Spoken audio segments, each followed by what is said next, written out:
Vous les avez forcément vus. Perso, j'en peux plus, alors parlons-en. Ces derniers temps sur les réseaux, je vois constamment passer des vidéos larmoyantes de soi-disant artisans qui se défendent face à de vilains commentaires. Sauf que la réalité, elle est bien différente.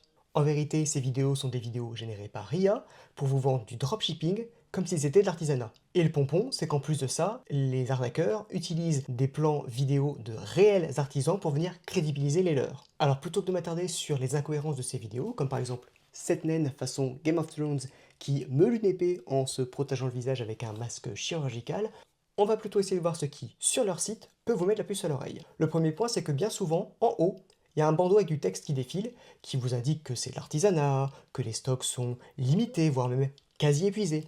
Le but, c'est de jouer sur le sentiment d'urgence. Vous tombez sur le site, vous voyez ce bandeau, vous vous dites mince, je vais louper le produit. Donc vous y allez. Dans la même optique, bien souvent, les articles qui sont proposés sur ces sites sont en promotion.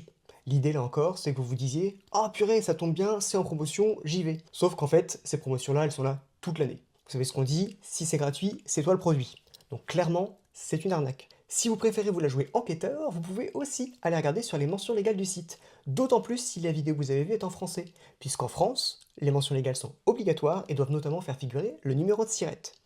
S'il n'y a pas de mention légale et pas de numéro de SIRET, ça pue. Par ailleurs, vous pouvez également aller vérifier que le numéro de SIRET est bien valide en allant regarder sur infogreffe ou société.com.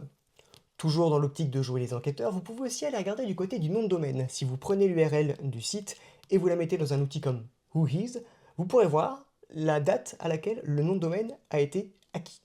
Un nom de domaine tout récent, ça peut aussi vous mettre la puce à l'oreille. Et sinon, il y a aussi la possibilité de prendre une capture d'écran d'un des produits, de la mettre sur Google Lens et de regarder ce qui apparaît. Si vous retrouvez le même article sur Temu à 4 euros, vous savez à quoi vous en tenir. Et vous avez d'autres astuces pour débusquer ces vidéos ?